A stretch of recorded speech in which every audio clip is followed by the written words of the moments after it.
جب وہ اس کی بیوی اپنی تیسری بیٹی کو لے کر گھر آئی تو ساس نے فوراً دروازے پر ہی روک لیا، کہنے لگی کہ کیا لائی ہو، یہ لڑکا ہے یا لڑکی؟ سرفراز حیرت سے ماں کا چہرہ دیکھنے لگا اور پھر اپنی بیوی کو، پھر مسکرا کر مٹھائی کا ڈبہ آگے کیا اور ماں سے کہنے لگا کہ اماں مبارک ہو، تم دادی بن گئی ہو، خیر سے میں 3 بیٹیوں کا باپ بن چکا ہوں۔ جب اس کی ماں نے یہ سنا تو غصے سے سرخ لال ہو چکی تھی۔ اگلے ہی پل مٹھائی کے ڈبے کو ہاتھ مارا تو ساری مٹھائی زمین پر بکھر چکی تھی۔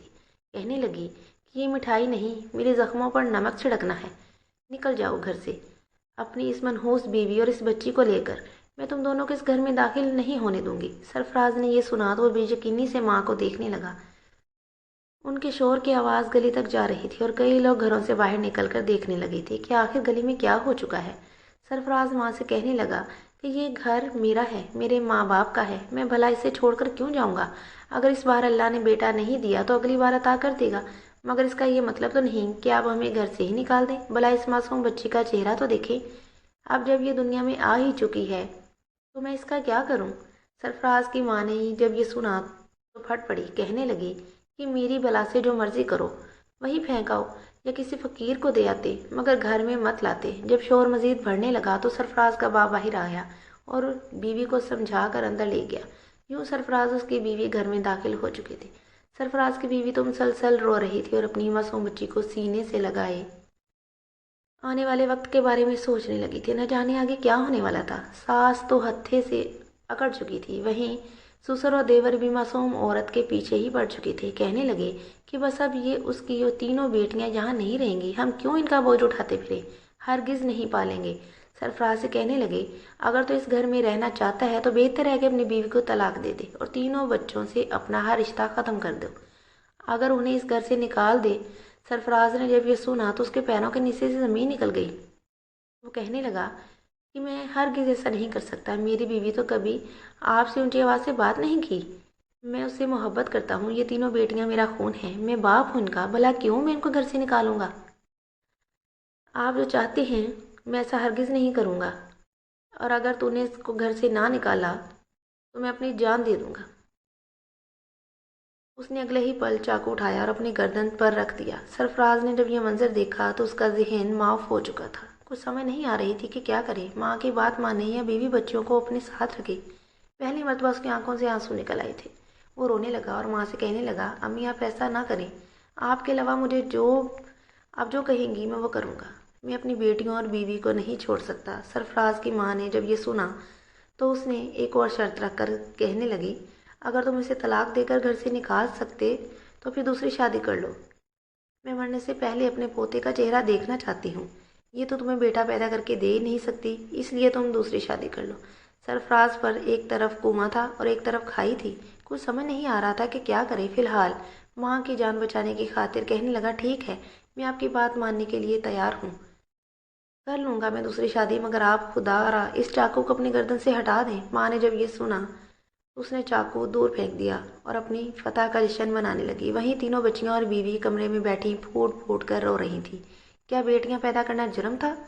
خدا کی رحمت نہ تھی؟ نہ جانے کیوں آج کے اس دور میں یہ لوگ بیٹیوں سے اس قدر نفرت کرتے تھے، مگر جس قدر پست سوچ سرفراز کے گھر والوں کی تھی، انہیں سمجھانا گویا بھینس کے آگے بین بجانے کی مترادف تھا۔ سرفراز یہی سوچ رہا تھا کہ آخر اب کیا کرے گا۔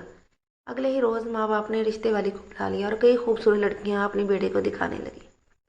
وہ اپنی پہلی بہو کو جلانا چاہتی تھی، اس لیے رشتے والی کو اس کے کمرے میں ہی لے آئی اور بیوی کے سامنے سرفراز کو لڑکیوں کی تصویریں دکھا کر کہنے لگی کہ بیٹا کس سے شادی کرے گا؟ یہ دیکھ کر سرفراز کی بیوی اندر ہی اندر کڑنے لگی تھی، اس کے آنسو بہہ رہے تھے، پھر اس کی دونوں بیٹیاں حیرت سے کبھی دادی کو اور کبھی ان تصویر والی لڑکیوں کو دیکھتی۔ دادی بچیوں کے سامنے کہنے لگی یہ تمہاری سوتیلی اماں ہوگی جو مجھے وارث پیدا کر کے دے گی، تینوں منوسوں کو تو میں اس کے پاس بھی بھٹکنے نہیں دوں گی۔ بچیوں کے سامنے ایسی باتیں کرتے سرفراز کی بیوی پہلی دفعہ بولی، کہنے لگی اماں جی یہ باتیں بڑوں کی ہیں، آپ بچیوں کے سامنے یہ سب کیوں کہہ رہی ہیں؟ ان کے ذہن پر آخر کیا اثر پڑے گا؟ کچھ تو لحاظ رکھیے۔ مگر ساس کو کہاں پرواہ تھی، وہ تو مسکرا مسکرا کر ہر لڑکی کی تعریف کر رہی تھی، جبکہ سرفراز کا دل کٹتا چلا جا رہا تھا۔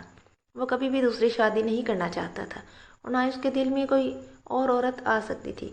اس رات جب سرفراز اپنے بستر پر لیٹا تو اسے اپنا وجود سن ہوتا محسوس ہونے لگا۔ اس کے دل میں شدید درد کی ٹیسیں اٹھ رہی تھیں، اور پھر جب صبح ہوئی تو سرفراز اپنے بستر سے ہی نہ اٹھا۔ اس کی بیوی شدید پریشان ہو چکی تھی۔ وہ بھاگ کر اپنے ساس کے سسر کے کمرے میں گئی اور دروازہ کھٹکھٹا کر انہیں جگانے لگی۔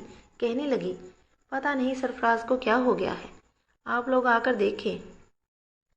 جب ماں نے اپنے جوان جہان بیٹے کو بے ہوش دیکھا تو کہنے لگی، یقیناً تو نے کچھ پڑھ کر تعویذ کیے ہوں گے میرے بیٹے پر، ورنہ میرا جوان جہان صحت مند بیٹا ایک دم سے بے ہوش کیسے ہو گیا؟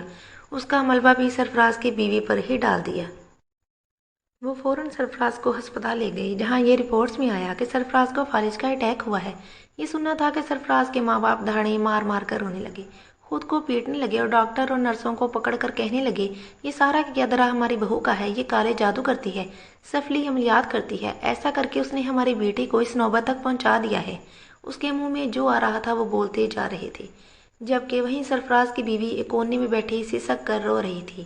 اس کا شوہر ہی تو اس کا واحد سہارا تھا، جو کہ اب اس نوبت تک پہنچ چکا تھا۔ جانے اب آگے کیا ہوتا۔ وہ اپنے شوہر کو لیے گھر واپس آ گئی۔ سرفراز تو ایک رات میں ہی زندہ لاش بن چکا تھا۔ دونوں بچیاں جو سیانی تھیں اپنے باپ کے سینے پر سر رکھ کر سسک کر رونے لگیں۔ چھوٹی بیٹی ملائکہ بابا کو ہلا کر کہتی کہ بابا اٹھیں، مجھ سے بات کریں، میرے لیے نئے کھلونے کب لائیں گے؟ آپ کچھ بول کیوں نہیں رہے؟ کیا آپ اپنی بیٹی سے ناراض ہیں؟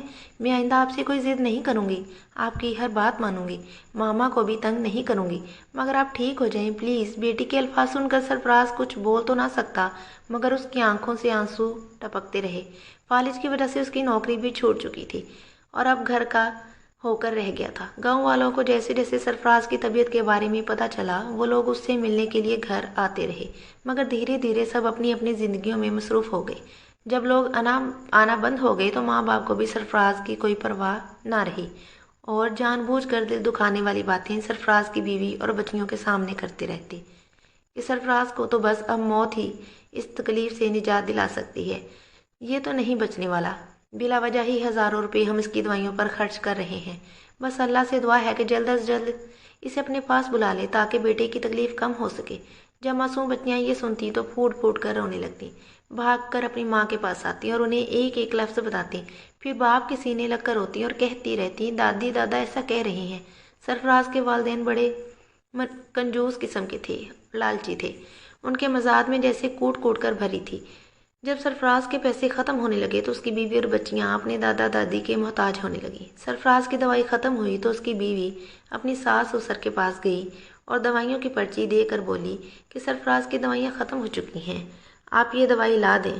مگر سسر آگے سے کہنے لگا، میرے پاس اتنے پیسے نہیں ہیں جو دوائیاں لا کر دیتا پھروں، اور نہ ہی یہ دوائیوں سے ٹھیک ہوگا۔